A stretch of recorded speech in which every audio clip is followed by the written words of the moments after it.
सुप्रभात प्यारे बच्चों। संस्कृत की ई शिक्षण कक्षा में आपका स्वागत है। आज हम 10वां पाठ 10 पढ़ रहे हैं। पाठ का नाम है संघे शक्ति, अर्थात संगठन में शक्ति, एकता में शक्ति। यह एक कहानी है जिसमें एक कौवा, कबूतरों का समूह और एक बहेलिया होता है। तो देखते हैं कहानी में क्या क्या होता है। सभी बच्चे एक एक शब्द का अर्थ ध्यानपूर्वक समझेंगे।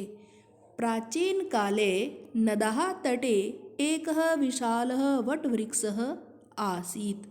प्राचीन काल में नदः तटे नदी के तट पर एकः विशालः वटवृक्षः आसीत् था। एक विशाल बड़ा बरगद का पेड़ था। प्राचीन काल में नदी के तट पर एक बड़ा बरगद का पेड़ था।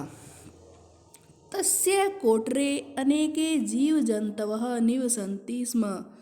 तस्य उसकी कोटर में अनेक जीव जंतु निवसन्ति स्म, जीव जंतु रहते थे। अब देखो निवसन्ति क्या है। यह एक लट लकार है और बहुवचन है, रहते हैं, लेकिन इसके साथ स्म लग गया तो ये भूतकाल में बन गया थे। पाठ में सभी जगह लट लकार के साथ स्म लगाकर भूतकाल बनाया गया है। सभी बच्चे ध्यानपूर्वक पढ़ेंगे। आगे देखते हैं। पथिकः तस्य छायायां विश्रामं कुर्वन्ति स्म। पथिक यात्री उसकी छाया में विश्राम करते थे। तस्मिन् वृक्षे एकः काकः वसति स्म। उस पेड़ पर एक कौवा भी रहता था। तस्य काकस्य नाम लघुपत्नकः आसीत्। उस कौवे का नाम लघुपत्नक था। आगे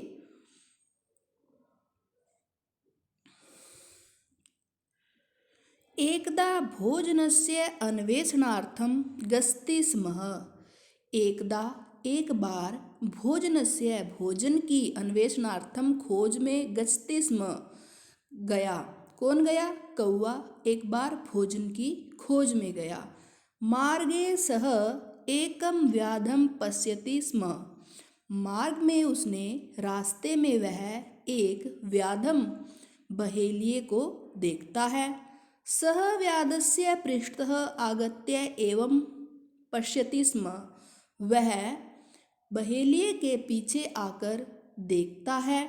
यतः सह व्याधः एकस्य वटवृक्षस्य समीपे तण्डुलां विकीर्य जालं प्रसारयति।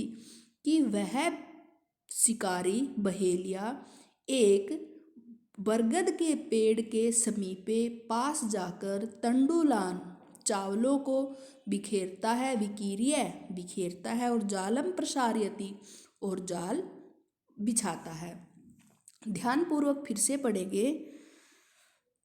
यतः सह व्याधः एकस्य वटवृक्ष समीपे तण्डुलान विकीर्य जालम प्रसारयति। वह शिकारी को देखता है कि बरगद के पेड़ के समीप जाकर चावलों को बिखेर कर जाल बिछाता है। इसके बाद आगे देखते हैं। अत्रांतरे लोभाकृष्टः कपोतराज चित्रग्रीवः मित्रैः सह तत्र आगस्ति। अत्रांतरे का अर्थ है इसी बीच लोभाकृष्टः लोभ से युक्त कपोतराज कबूतरों का राजा, कबूतरों के राजा का नाम क्या था? चित्रग्रीवः। चित्रग्रीव अपने मित्रों के साथ तत्र आगस्ति वहाँ आता है। अपि च तण्डुलान पश्यति। अपि का अर्थ भी, च और भी तण्डुलान चावलों को देखता है। लोभाकृष्टान तान दृष्ट्वा काकः व्याधेन कृतं कार्यं तम कथयति स्म। लोभाकृष्टान लोभ से युक्त तान उस को देखकर कौवे ने व्याधेन कृतं कार्यम तम कथयति स्म। व्याध के द्वारा, शिकारी के द्वारा किया गया कार्य तम उसे बताया। किसे बताया? कबूतरों के राजा को। परंतु जिह्वालोलुपतया काकस्य निवारितोऽपि, जीभ के लालच के कारण कौवे के रोके जाने पर भी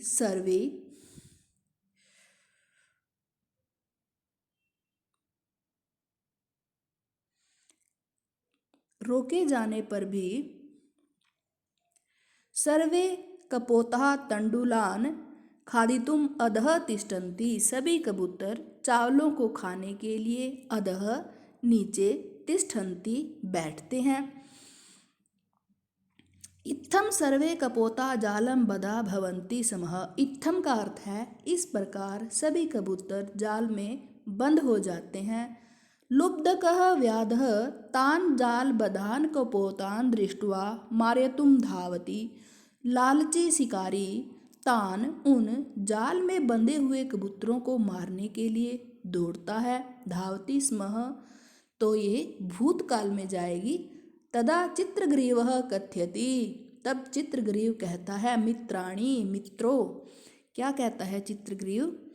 न भेतव्यम न भेतव्यम, मत डरो मत डरो। यूयम जालम आधाय युगपदे उड़ियत यूयम, तुम सब जालम आधाय जाल को लेकर युगपदे इकट्ठे उड़ियत उड़ो। ततः कपोता उत्पतन्ति सम, ततः तब कबूतर उड़ते हैं। व्याधः अपि तेषां पृष्ठतः धावति स्म, और शिकारी भी उनके पीछे दौड़ता है। अन्ते निराशो भूत्वा व्याधः प्रत्यागच्छति स्म, और अंत में शिकारी निराश होकर प्रत्यागच्छति वापिस लौट आता है। चित्रग्रीवः कपोतान कथयति स्म, और चित्रग्रीव कबूतरों को कहता है, हरिण्यकः नाम मूषकः मम मित्रम अस्ति। हरिण्यक नाम का मूषक चूहा मेरा मित्र है। सह एव जालम कर्तिष्यति, वह ही जाल काटेगा। तदा सर्वे हरिण्यकम निक्षा गच्छन्ति स्म, तब सभी हरिण्यक के निक्षा समीप जाते हैं। हरिण्यकः तं जालम कर्तित्वा तान कपोतान मोचयति स्म। हरिण्यक उस जाल को काटता है और कबूतरों को मोचयति स्म, छुड़ाता है। संघबलेन कपोतः प्राणरक्षणे सफला भवन्ति स्म। संगठन की शक्ति से कबूतर प्राण रक्षा करने में सफल होते हैं। अतः एव उक्तम, अतः इसलिए एव ही उक्तम कहा गया है, संघई शक्ति, संगठन में शक्ति है। सभी बच्चे पाठ को ध्यानपूर्वक पढ़ेंगे। धन्यवाद।